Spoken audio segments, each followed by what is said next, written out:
360 deals aren't bad, but they're not good. The majority of the time. At the same time, it just depends on, who you are Right. and the type of you are and the type of kit that you work out of. So, if you are looking for something that's more stable, something that where somebody's going to be laying down a game plan for you potentially and helping you through it, then the 360 deal is probably the way to go. The major label is the way to go, because they're really, really going to help out with that as long as they see potential in you and you don't end up getting shelved. But that's a whole nother situation, which we'll get into. Because Man. you have, it's like anything. It's like, think about the music industry, or think about signing to a major label like sports. Like if you a bench player, you got one chance to really show what you're worth if you ever get off the bench.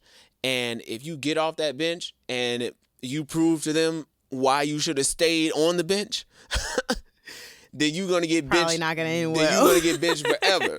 And what that means is you're gonna get shelved, meaning Right. that you have a 10-year contract, 5-year contract, and they will not let you release any music that entire time because you're not a priority to them, because you haven't proven that you should be a priority. And unfortunately, that also ends with you not even really being able to release music, because even if you wanted to do it independently, the label has to sign off on it, and then you already know how that goes. Once you start cooking up ideas on your own, somebody's going to come in and try and put a stop to it. And you bring up a good point too about the shelving process of different artists who sign to labels, and what happens to the artists who thought that the major label route was for them, and then they got screwed on the back end. Like, this is not unknown territory. This happens a lot.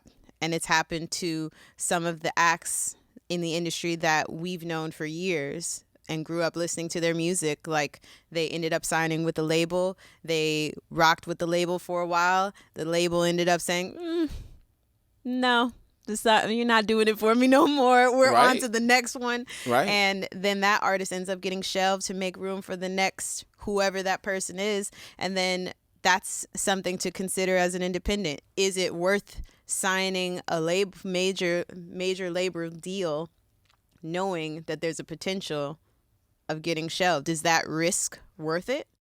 And they switch employees like square dancers. That's so true. So, that's like, a good point. Steve signed you.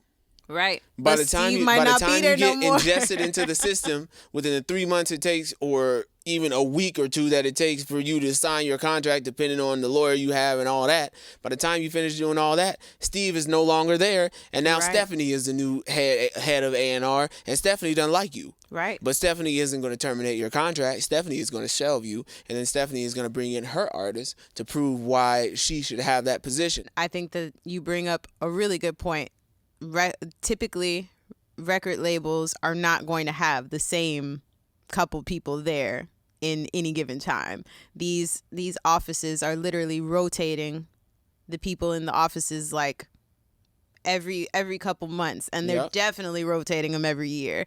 So as an indie act, you have to remember that the person who fell in love with you might not even be there any longer. So I think that that's something to consider as well when weighing the options as an independent. If you're so offered this record label deal from a major,